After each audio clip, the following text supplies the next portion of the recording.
All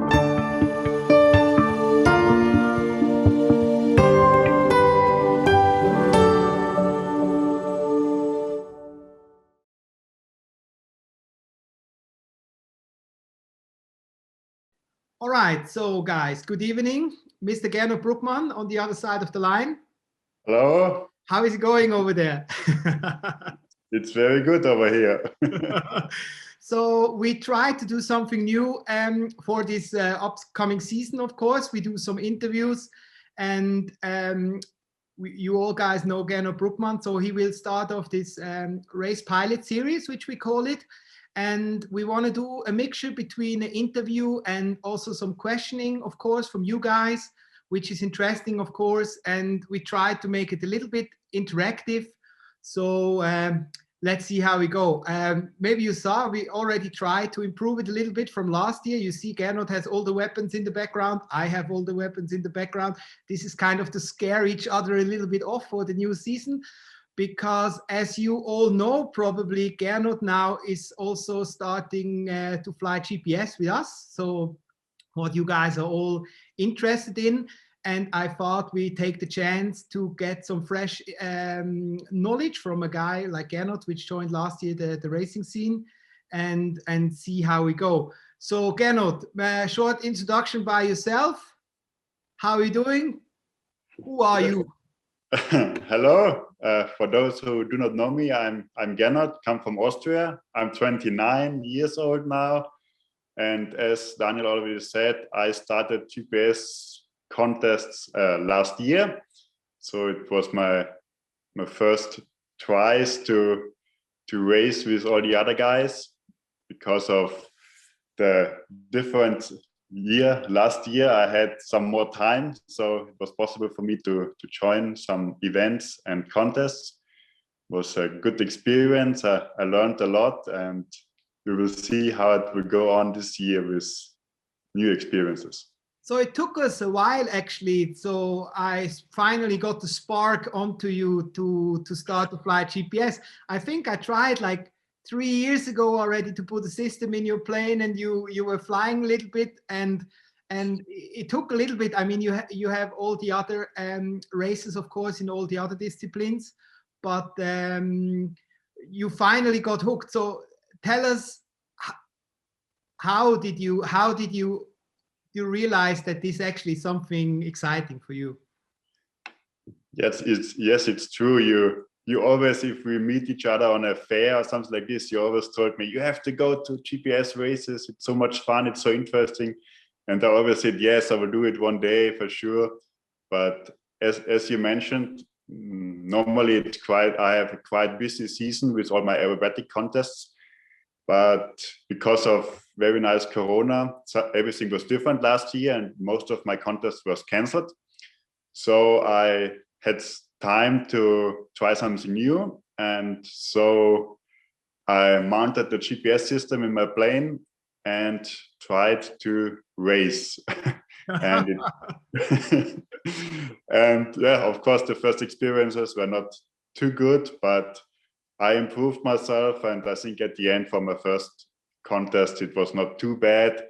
And I hope, of course, that if there will be some contests this year, that I can improve again, and then we will see what's going to happen. So tell us, how when you first started, and we put that system in one of your planes, and I set up a task at I think at HEP Yes. Glider Expo. We put a system in my Avanti or something like that, and you tried. What was it?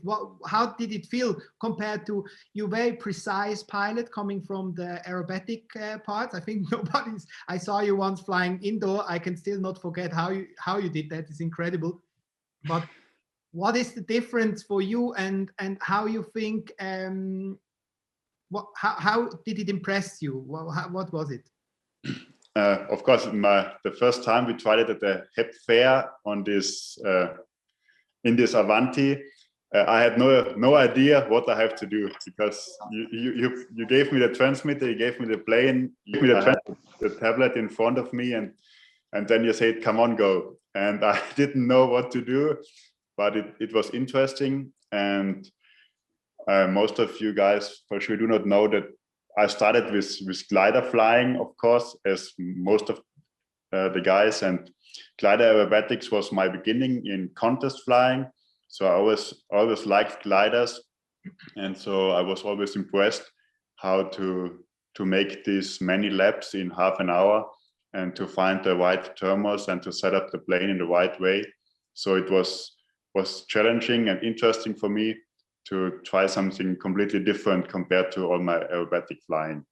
And I remember, I mean, when I was still a little kid, you were even a more little kid. And I remember at the IGG air meeting once in Switzerland, I met you first. I can remember like yesterday, and you were flying already gliders, and I always was flying gliders. And then you kind of, I always knew that your passion is fully into gliders.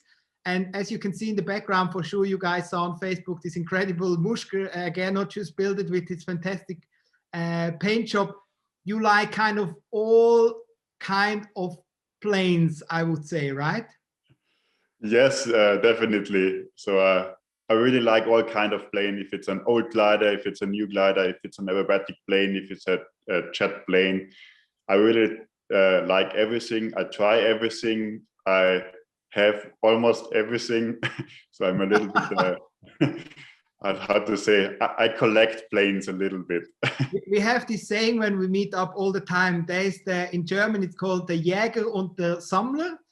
Some people are more the Jäger, the hunters, and some guys are more the collectors, Sammler. And I can definitely confirm that Gernot is the biggest collector, Sammler I know so far in not just gliders. I don't even want to know how many gliders you have, but do you know? Do you want to guess actually? Many people are asking me these questions. How many planes do you have? But actually, I really don't know. But I have to say, it's a lot. It's really a lot. But it's not only my fault. My father is the same way. So we're pushing each other a little bit. So. All right. So coming back to GPS, Gernot, I mean, all the guys which fly already GPS know, of course, the others which are just watching this on YouTube. What is needed to be a GPS pilot, and what you think is the most important? You know, there's people which say, I'm a good glider pilot, and maybe are good thermal pilots as well, but don't know really what they're doing, kind of. So what is your experience? What is important? What you have to focus on? Yeah, for me it was completely new to come in this flying. Of course, the plane is important, but nowadays there are really a lot of competitive planes on the market. So I think it's not that most important part anymore. So as in every class, the pilot is the most important, and experience, of course. I think especially experience here is really important to know when do I have to find a thermal, when can I go on flying the triangle, and before the flight, of course, which weight should have the plane. I was completely confused at the beginning because I was always flying with the same weight on the plane. I even didn't have a ballast to put in it. And then I came to the first contest and saw Philipp Kolb changing his wing load every minute. And so this was really completely new for me. And of course, for the beginning, I think it's quite nice if you can start with somebody together and not flying just by yourself. Because if you have an airfield, for example, which has not that good thermals, it's a little bit, it's not so funny, because you can do only 3 or 4 triangles and then you see the others doing 15, 16. But if you fly with somebody together, then you're maybe a few seconds faster than him, and so you can compare, and it makes it a lot more interesting than flying just by your own. Okay, yeah, the wing loading thing we get on later on. How do you think for the flying around the thing, is it nice for you to have kind of a coach? Because you know, in the GPS flying, always once you are as a pilot and you have your co-pilot helping you with the tactics, and then in the next round you fly and I do the tactics, for example. I personally really like also to be co-pilot, to help the guys, to be in charge of tactics. What I really like, of course, I like to fly myself as well. You had this experience for the first time. I know you had once a race with the famous Dr. Köberlein from Munich, the hardest pilot we have in the field. And you know, from old foxes, from Alte Fuchs, for sure you learned something. So how was this for you to be in a team? Yes, it was something new, of course, because normally I fly in all the other classes together with my dad, and I'm the pilot, he's the coach. And now it was different because, as you said, one flight you're the pilot, next flight you're the coach.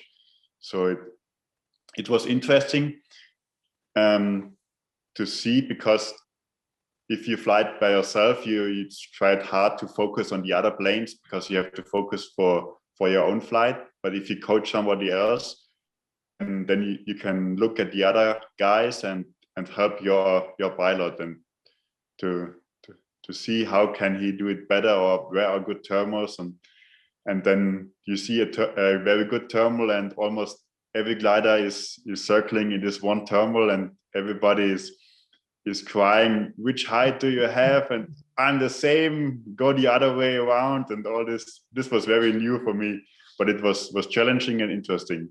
But like with the new regulations we have, that everybody kind of thermals in the same direction during the flight, it does feel quite safe those days, right? It's like when I started, we had pretty crazy moments where planes were circling in opposite direction, which is of course really dangerous. We know. And I think now, I mean, you experienced it last year, which I would say the whole people, the whole group of competition pilots, the level is really high and it's kind of safe in my eyes. But how was it for you? Yes, most of the time I feel very safe, because you could follow the other pilots and just look for the planes, and everybody was going to the same direction. Sometimes when the terminal was very far away, it was still a little bit confusing, because the planes are crossing each other, even if they are different, on a different height level. But at the end, I felt very safe during these first experiences I did. So which competition was your first one? I think 2020, right? Yes, it was in Grubingen was my first one. Ah, that was when the World Championship was happening in yes. Now we had 2019, we had Totosa, and then in 2017, I think we had Grubingen. So that's one of the nicest airfield. Yeah, with the nice trees on the last triangle. Yeah, you know the trees. Oh, I can tell you why. Oh, we can tell you some. We will punch out some good stuff during that session, I think. And I was not flying that low than you. I was a little bit more scared about the trees than you. I can tell you, I'm probably the most scared guy in Grubingen. Even I tell myself every year, I take it a bit more easy. I always have the best co-pilot, Mr. Holger Genkinger, on my side, of course. And this, also last year, even he said, actually, we are safe, okay? And so if Holger tells me it's safe, then it's really safe. But actually, when we had a few beers like last year, some in autumn, and we were talking about the World Championship, and then I said, Holger, sometimes when you tell me it's gonna go work out, I just trust you. And then he said, good, because I'm not even sure if it works out, but good if you believe in me. My experience was that Holger always said in the last round, oh, this will go easy. It will be no problem for sure. I tell you that to have a co-pilot which knows you, and the co-pilot which knows what's actually happening and so on, because you're such in a racing mood, flying your plane and so intense that sometimes you have to trust your co-pilot, otherwise you also kind of need help to decide. And you had Kirby, of course. Kirby knows, he has the most experience, I tell you. It's an amazing pilot. So Gernot, 2021, I know you will attack. I'm dreaming every night about attacking because it's my first winter here in Switzerland. So I have quite some time to think about it, what's happening, of course. And I want to know, I think you're starting already nicely to collect some planes. We will go shortly into which planes you're flying. The next question is, during those races, we really want to know, who is your favorite competitor? It's a good question. Of course, it's nice because of like last year, Pascal and Matthias from FW started with their first contest as well at the same time with me. So we had a little bit of a personal race, who will be the best beginner. So this was definitely quite nice to have 3 guys with their first contest, and we know each other very good since many years, and so it was really fun. But of course, because you always pushed me to start flying GPS, it would be of course nice to beat you in a few contests. This will be, of course. Are we that far yet? Okay. It would be nice. You will see.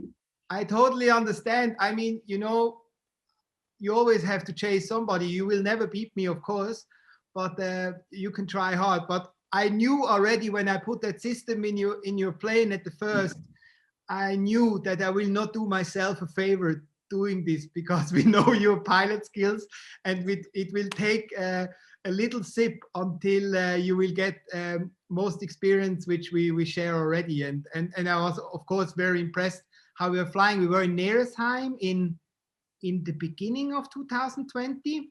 Yes, this was just this was the first online race, and the online race. We had a small meeting in Neresheim. This was my first time I was flying together with other guys in the same triangle. So maybe you want to tell the guys a little bit. You were flying the FW RacePilot 17, which you just modified 1 second before you came there. Some secret tunings I gave you somehow.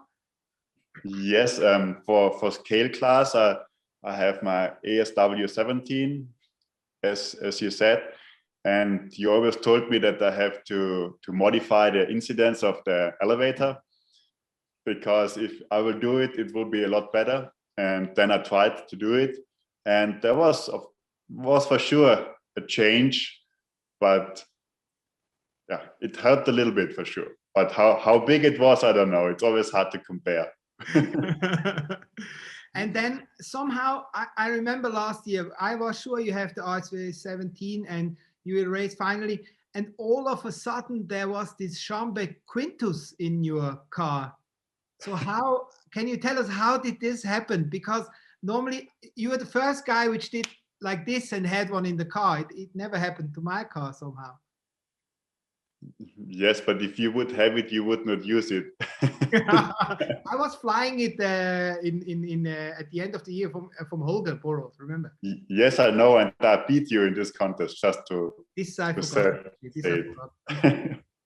No, I have a good friend, and I talked with him and about my idea to start flying GPS, and then he told me yes, he has a Schambeck Quintus at home, and he's not flying it that much, and if I would be interested to use it for the SLS class. And so it happened that I could use this nice Quintus last season in the SLS class, and it's a really nice flying plane, and I really enjoyed it, and it was nice that I had this opportunity from him to use it. Yeah, that's great. I saw already that you like that plane to fly. I mean, it's one of the nicest planes on the market, that's for sure.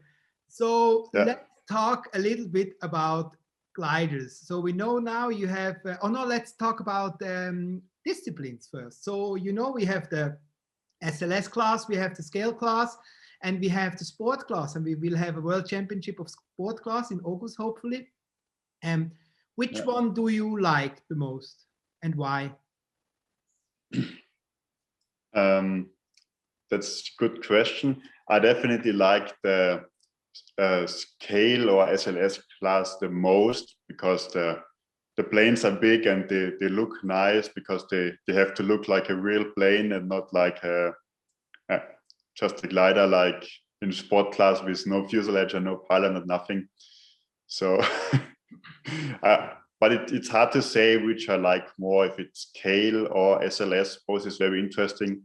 Of course, on scale class, the speed task is quite interesting, even if it's hard for the gliders. But it's definitely interesting, and that's something you can practice by your own quite good, and this makes it interesting.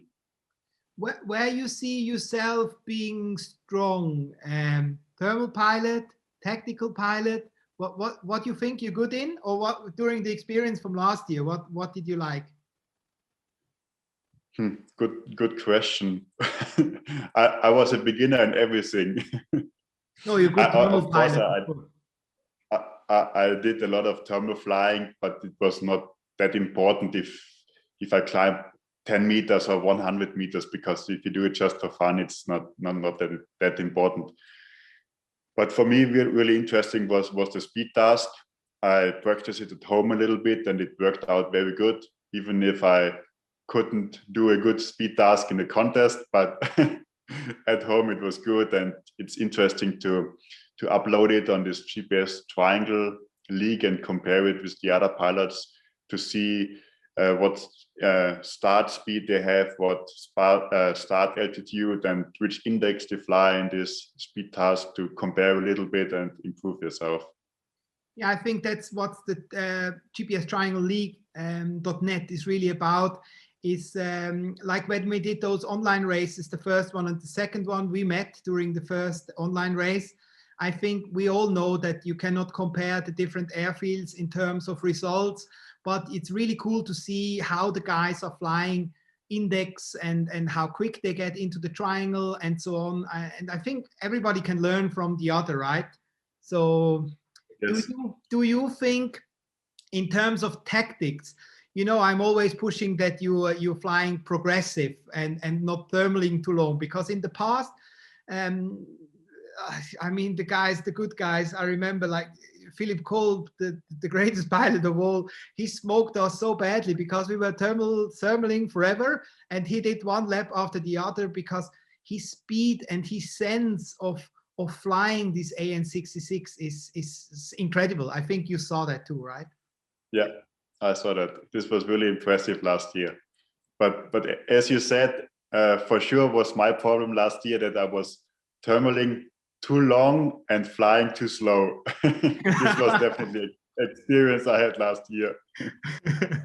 And you also, of course, had to learn, I guess, a little bit flying with systems like variometer to actually make a call when you should thermal and you should fly straight, right?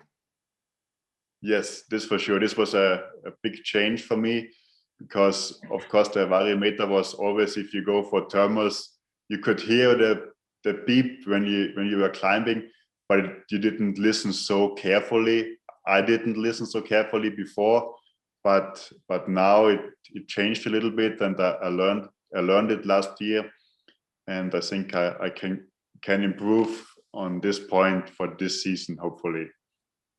Yeah, of course. I mean, this is experience, right? I mean, you learned that, but I mean, you saw in the competitions. What was impressive for you to see the other guys when you were, especially when you were co-pilot?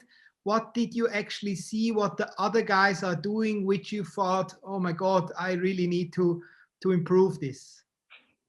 Sometimes for example, like in Grubingen, Manfred Rumer was flying somewhere completely different than all the other guys, and everybody was landing after 3 laps, and he could do 11 at the end or something like this.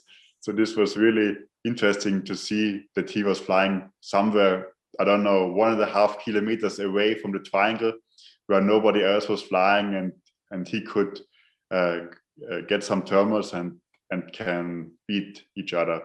This was really impressive to see. I mean, Manfred Rumer, you know, he's been multiple world champion in his I don't even know the English word, Drachenflug. It's not paragliding. I know, sorry for the word, because I always spell it wrong in English and then I get on the head. But he's multiple world champion in that, and he's one of the greatest pilots we have on tour. I mean, absolutely amazing pilot, of course. Did you also experience looking at our famous Kunzi? How amazing his skills are when he gets low and has to fight back up. Yes, this was really interesting to see, and especially you and Kunzi fighting to each other was always very entertaining. I mean, he's such an amazing pilot, and you know, there's some pilots which are always stay a bit higher and somehow manage to stay up and kind of in control of the race. And Kunzi is definitely one of the pilots. Even if he goes shit, he can always fight his plane back, which is something incredible, right? Yes, that's true. Because what I saw last year, that a few guys really always try to stay as high as possible and not getting too low, which is for sure very good, which I learned last year as well. But Okay. to fight up if you are not that high anymore and climb up again, this is always very impressive to see. Yeah, I think so too. So let's talk about planes. So looking at your collection, getting ready into the upcoming year or years, what you have in for scale class and SLS class, what you're getting ready. I can see there some FW Nimbus in the background somehow. Does that one have servos inside yet? No, it has nothing inside yet. The only work I did on it was to put on the stickers yesterday evening. But before, it will be for sure finished before the season. So there is still some time. We have a lot of snow here. So there is time to build. Is your glider field good to train, the one you have in Austria? It's not that good thermal airfield, actually. It's better for aerobatics than for thermals.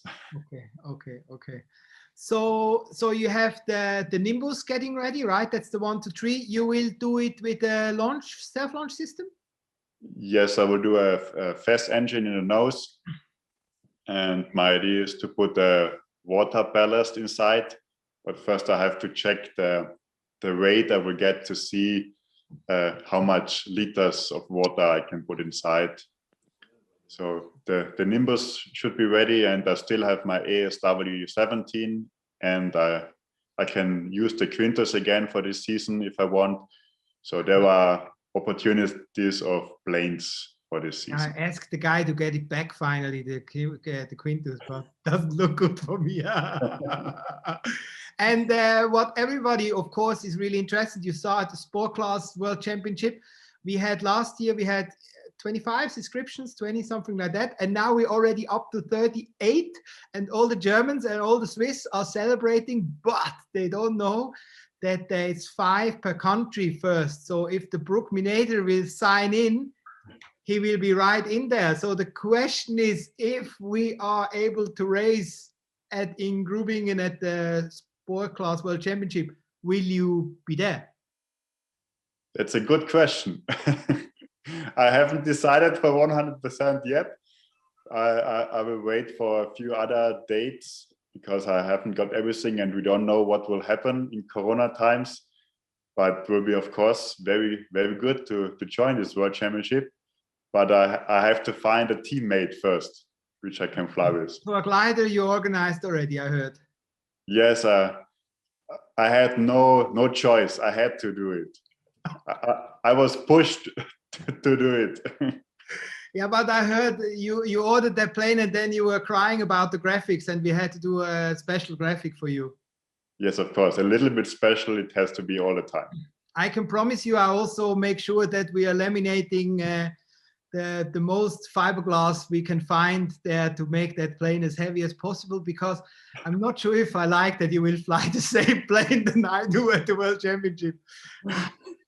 Yeah, what can we do? Well, what can we do? My one will be white and pink and your one will be, let me guess, black and yellow. Yes, very good. but you saw the drawing, so it was not very difficult. Yeah, okay. Quite easy to see. So talking tactics about flying, we were before talking about wing loadings, of course. I mean, I can tell you from my experience in 2017 at the World Championship, I had the ASW 17, my one, for the first time, and we built 2 gliders. And you know, with 115 grams wing load, I can go up to 19.6 kilogram. And I had one with 14.7, and I had one with 15.5, and the 15.5 was my heavy one. And I thought, I'm not sure if I should fly the heavy one. And if I think back now, I'm like, how could I was sharing the planes with Holger, and we always had the 15.5 on the ground. And I tell you, I was watching this one race, and because we had 3 groups, so Holger and me, we were sitting in the chairs watching Philip Kolb, and you cannot see the speed on this AN66, right? You're not able to see, eh? No. This was very interesting to see last year, because he was always most of the time flying so heavy that he almost couldn't take off with the AFT 19. It was really crazy. I know that you heard that we were always thinking, why can he not launch properly from the ground? Because you guys know, we have in the SLS class, we have the rule with the 25 kilograms. So even you have a smaller plane, of course, you can put up the wing load. And especially in Erbach, we have to bring that out. How was the Kunzi? Remember when the Kunzi in Erbach, he has a ASW 22 from Baudis with wing version 700. And somehow he couldn't launch anymore. Gernot, tell us about this. Yeah, especially in Erbach, because there was so cold temperatures, there was not so much thermals. Everybody was putting as much weight as possible to the planes. And then everybody tried to take off, and the grass was quite high, and the airfield was not so nice because it was a full scale airfield. And with this heavy wing load, almost nobody was able to took off in a very good way. This was crazy to see. No, that was great. And he said that he was his batteries, which were cold. Yes. That's why he couldn't launch properly, right? That's why he always had the warning with speed when he was thermaling. Oh yeah, right. He always gets a signal. Speed. I remember.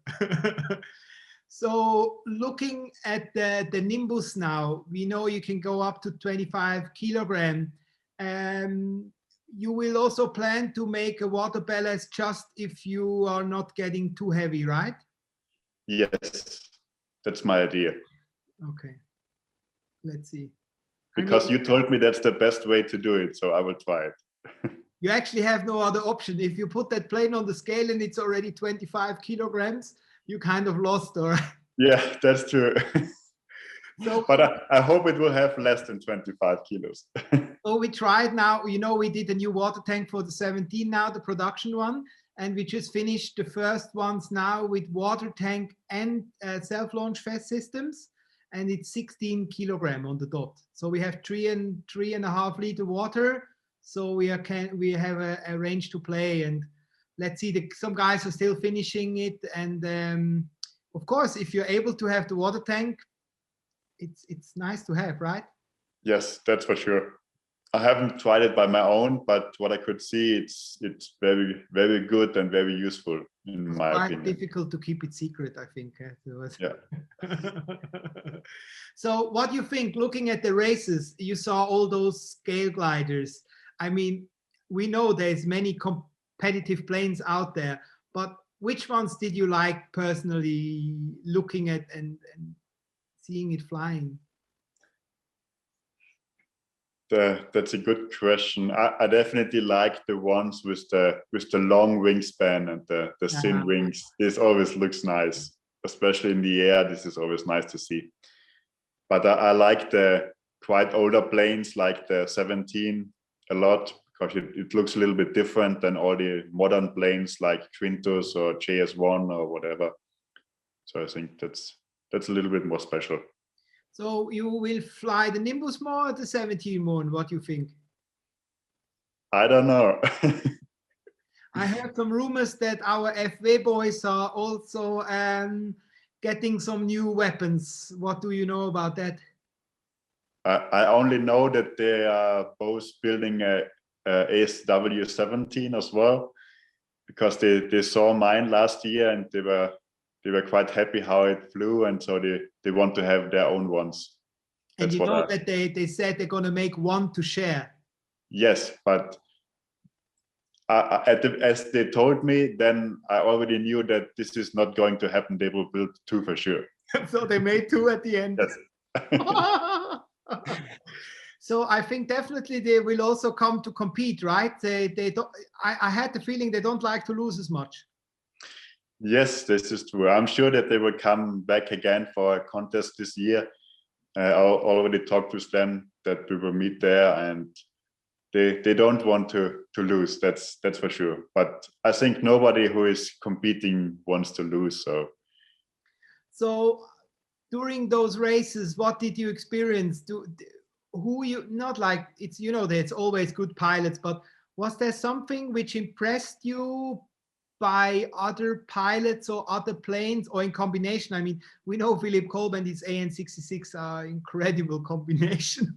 And was there something which you were like, wow, this is amazing? Yes, as you mentioned, Philipp Kolb, he had some very good flights last year, which I could see.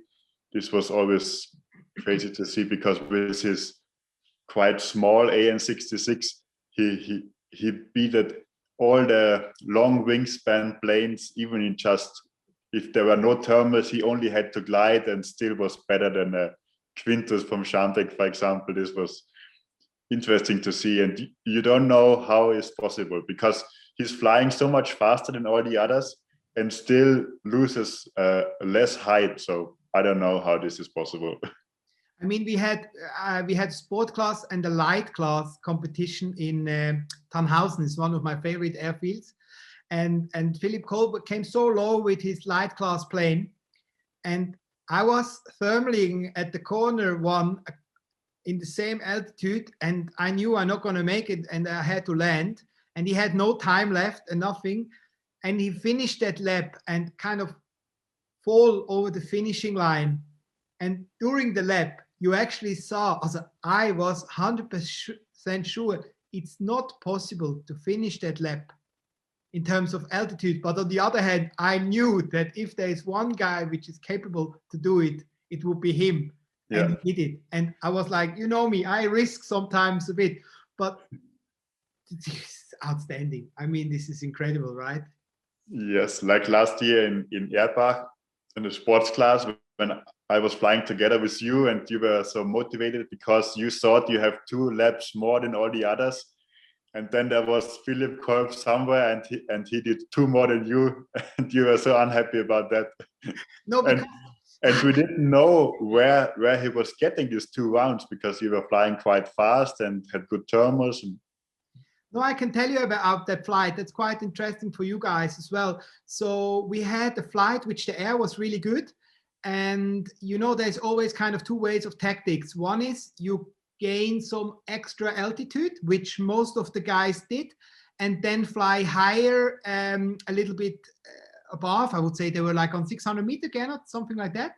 Yeah, I think so. Something like that. And I tried opposite. I stayed around 450, just around altitude, but I felt the good air in the beginning, and I was flying a little bit slower and started to make laps from the beginning. So I was for sure 2 laps ahead in the beginning, but then I was just too slow. And you guys, I was almost crying. Yeah, that's true, because I was sure I have the same amount or more, because this was the Philipp Kolb trick which I wanted to play, and it didn't work out. No. It didn't work out.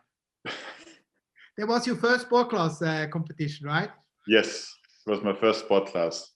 And you like it's a little bit more like an air race compared to the scale gliders, right?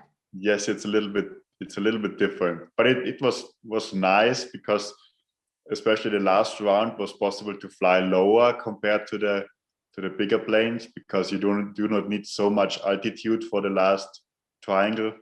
So it was always interesting to see if you can reach the airfield or if you will land somewhere else. We will try next week to have Julian Benz. He's the F5J, one of the best pilots in Germany or even worldwide, I think. And we saw him on light class events, Gernot. And you should see how those F5J pilots fly differently to us in terms of tactics. So Julian is famous to be super low, thermals up again, low, thermals up again, low, where we always kind of try to stay a little bit higher. So it's kind of two worlds collapsing into each other. It's very cool. Yeah, that's nice. All right, so I would say we would like, if you have some questions that you can tune in. I have a few more questions afterwards, but if anybody has a question to Gernot or even myself, you're very welcome to join quickly. If you can, maybe just with voice, however you like.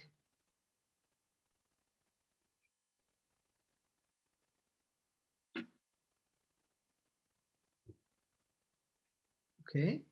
Nobody wants to say. Does anybody want beat Gernot Bruckmann in 2000? Hey, Gernot, Daniel, John Greenfield from England. Mr. Greenfield, hello. How are you? I'm very well. Thank you very much. Jolly good. Nice to see you again. Thank you. A question for Gernot, as nobody else wants to raise a question. Yes. When you first started practicing for GPS flying, how did you go about practicing and learning the equipment and how to fly the triangles? I was quite lucky to meet Andre in Slovenia when I bought my Raven Snipe system, and he taught me a little bit how it works. So this was very helpful in my way.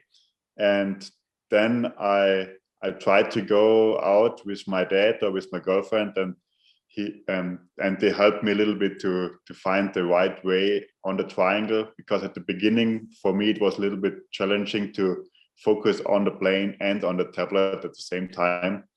But if you do a few flights, this works out very good. You can combine looking at the plane and looking at the tablet at the same time, and then you have the voice to help as well. This is very, very useful. Okay, thank you for that. The reason I asked the question is I spend a lot of time trying to help new GPS pilots to start in the game. And I'm always interested from another perspective of how people go about teaching themselves if they don't have access to somebody who's already flying.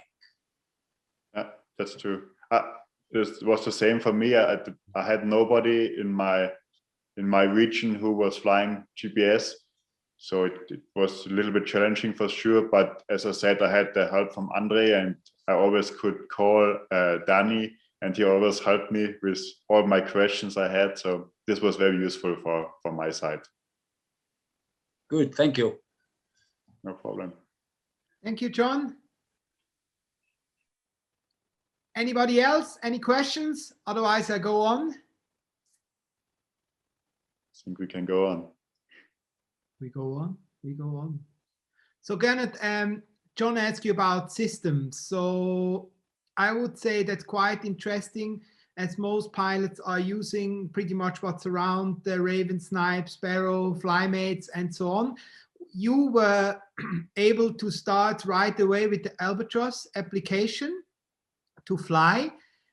How was that for you with the experience, seeing all those parameters? Was it too much, or how did that feel for you? At the beginning, it was for sure confusing, all these informations and everything. But as I said, I had the help from Andre and from you. And if I had questions, I always got answers, and this helped me a lot.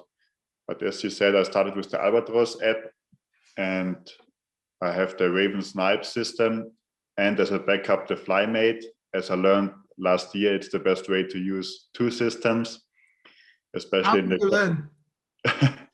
Because the system died in the flight on the contest.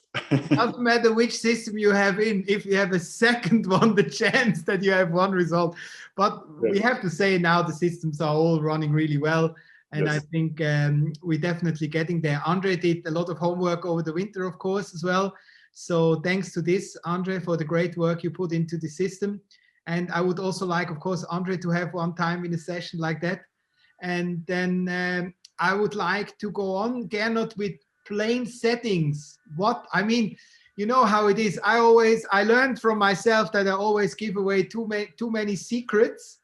But yeah, it's interesting. No, if I can still beat you, which I hope I still can, maybe, maybe not. Let's see. When you started, I mean, that you know how to set up a glider, I think you're sure. You're using the same radio than me, right? What you want to say? Tell us what system you're using. I'm flying a Yeti duplex system since many years. I have my DC-24, so programming a glider works very good with this setup. And of course, I had an idea how I programmed my planes before with the different flap positions. But if you just do it for fun, you don't have that much flight conditions. Then I have now flying GPS. And as you said, I learned a lot from you because you told me almost all your secrets. So I'm improving, hopefully. and what was it? I mean, we are actually flying I fly mode 2, you fly mode 4, which is just the rudder and the aileron opposite. What was the biggest change or achievement setting up a plane which you had to get used to? I mean, you've been flying my planes with the different mode. I saw you flying from Radim Horki radio with the sticks like that. I know it doesn't actually matter to you, but is there anything you were like, oh, what do I have to do here? Which was very interesting for me was that most of the guys flying GPS triangles are using the combi switch. I don't know how to say it in English, the mix between aileron and rudder. Because normally what I learned is that, of course, at the beginning, if you learn to fly, it's very useful. But then if you're getting better and better, you're not using it anymore.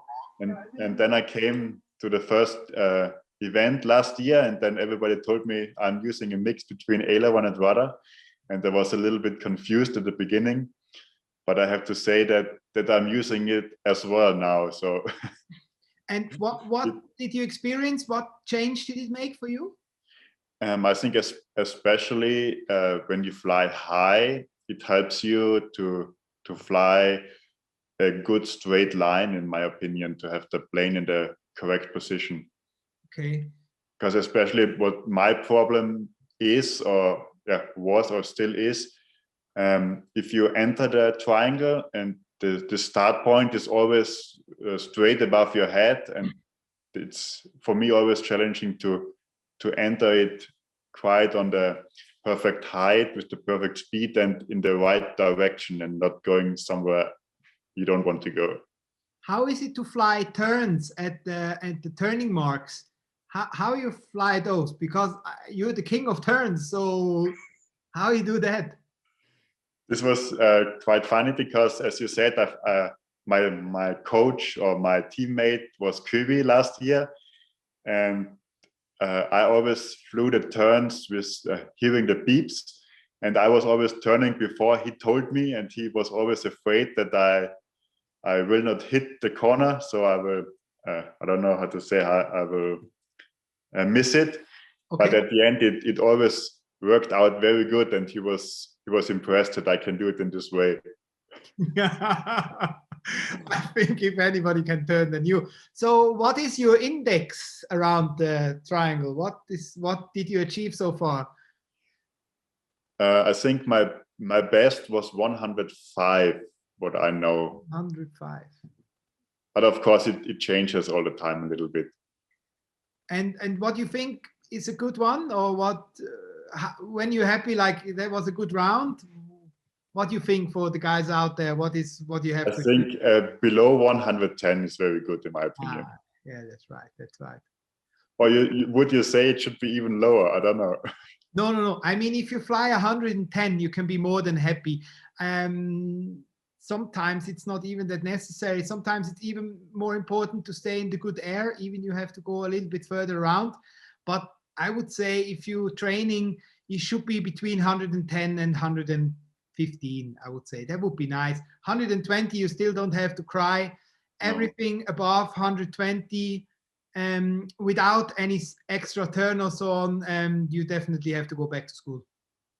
Yeah. And did you do a speed lap with some nice index? Yes, I think I had 107 in the speed lap, but this was only once.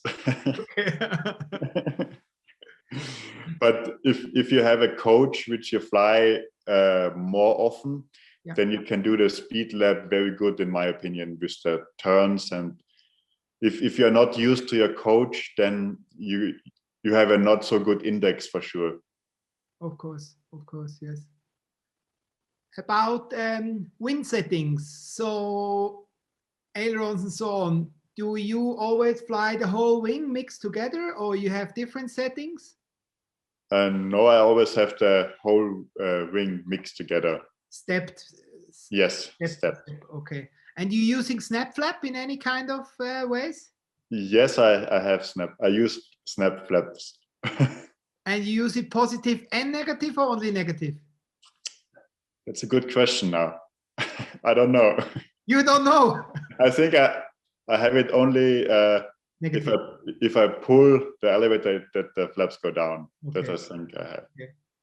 And how you move your flap settings? At the moment I have 3 thermal conditions, but I think for this year I will try your little secret to see if I can do it better with this way. But I don't know. I think for your secret, the transmitter with the short sticks is a little bit more useful compared to the tray one. Will you still keep using the box? Yes. The box? I will go on with the long sticks. I'm more comfortable like this. Like the captain. All right, let's see. I show you you have seen my little radio I modified with the flips. Yes, of course. Does anybody have a question about glider settings to Gernot or so on? It can get in. Let me show you the ways.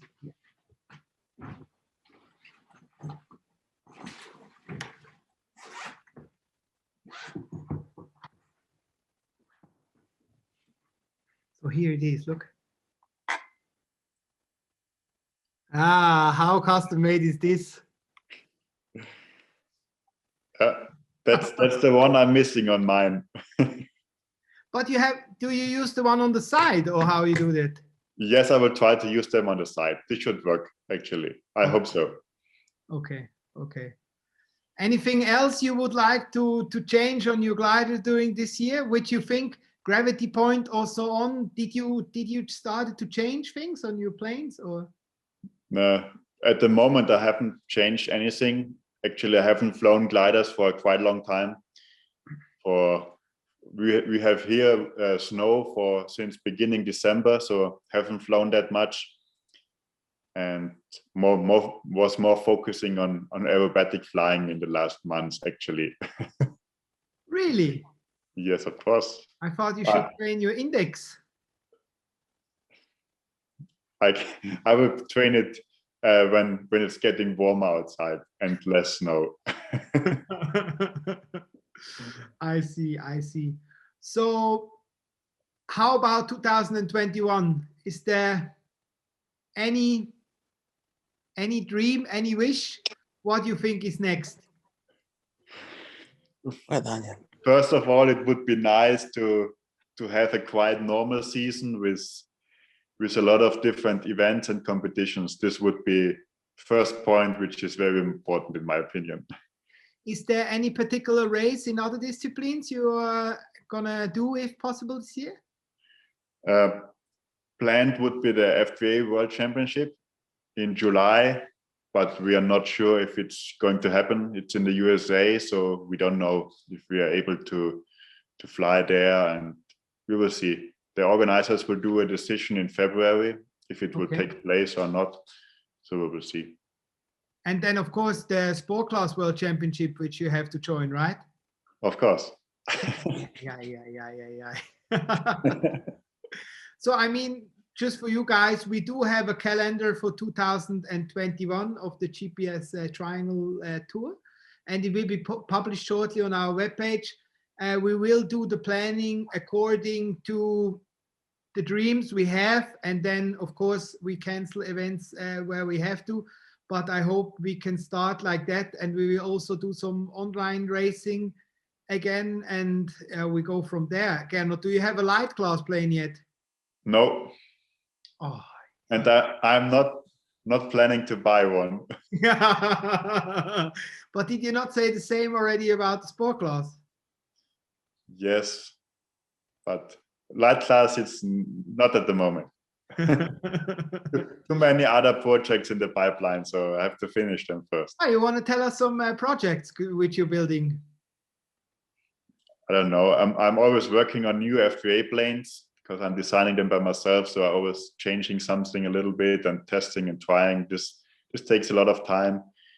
And as you see in the background, I want to finish my big Musca MG19, and I have to finish the Nimbus, of course. And we have planned a new aerobatic glider with my dad together. And so there are always a lot of projects which should be finished. And of course, building planes for other guys, which is my job, is very important as well to earn some money. So it will be not boring during this year for sure. Okay, that's great. That's great.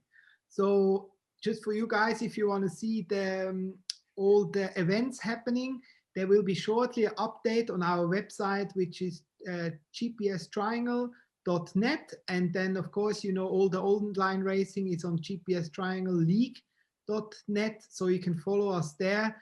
There's also the Facebook channel, you guys know, which we will also start to prepare a little bit more.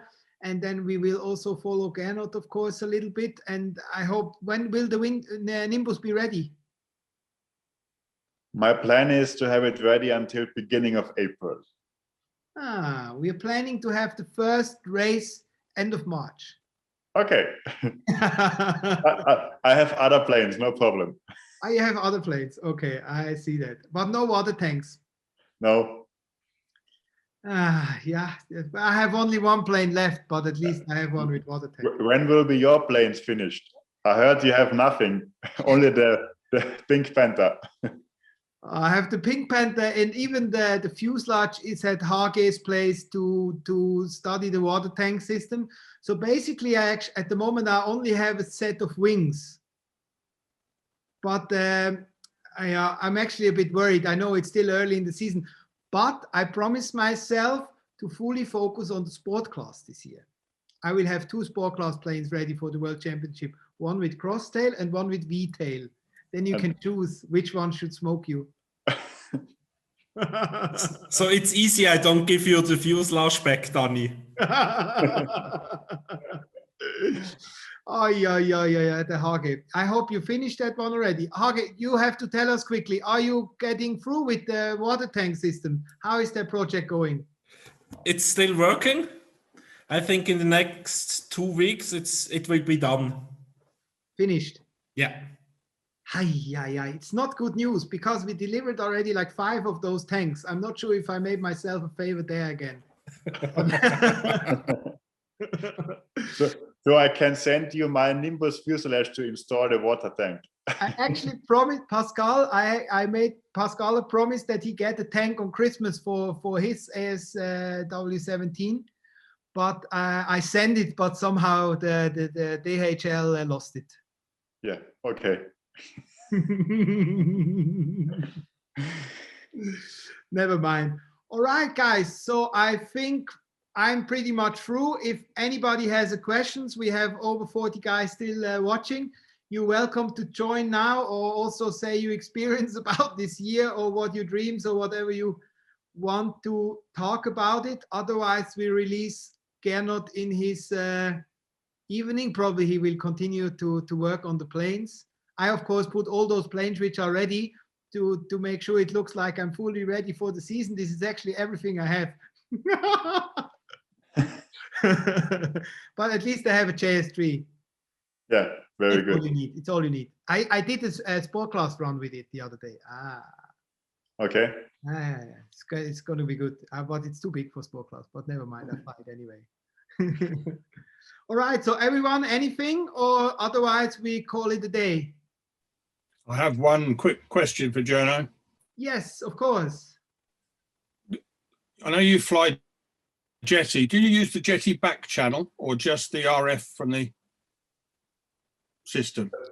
No, I use the system only, not the back channel from Yeti. Thank you.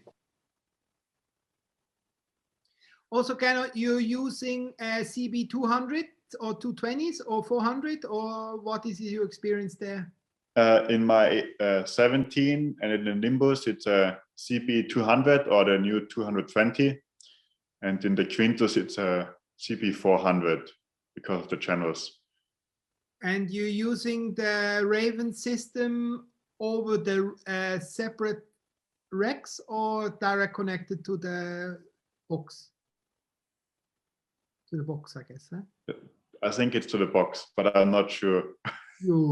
Andre connected it and it's still in this way. Oh, that's good. But I think it's to the box, yes. Then the chief made it himself, so you're quite good. I'm safe. What tablet are you using, Gernot? A too old one. Oh, you still have the too old one, right? You should keep that one. Yes. Yeah. That's why I had the problems last year in Grubingen with the system. Okay. But I will wait a little bit longer, and then if the season starts, I think I will buy a new one, and then I have the old one for the backup system. That's my plan. I would do it like this. If we have the World Championship in August, you should buy the new tablet in September, I think. Okay. That's like Kunzi. He will get his sport class plane also at the end of the World Championship. Yeah. On the last day, he will get his kit. Let's see. All right, Gernot. So thank you very much for this. I think that was a great start into this new 2021 season. We try to do it with some more pilots. I mean, you're very welcome to subscribe and write us also who you would like to listen on this channel. I would love to interview those guys, of course, for you. And then I would say we call it a day. And Gernot, I wish you a great evening and thank you very much for joining. Same for you. It was nice to talk to you. And I hope all the others enjoyed what we were talking about GPS triangle flying, and looking forward to hear the next pilot in the next weeks. All right, cool. All right, so have a great evening. Goodbye. Bye.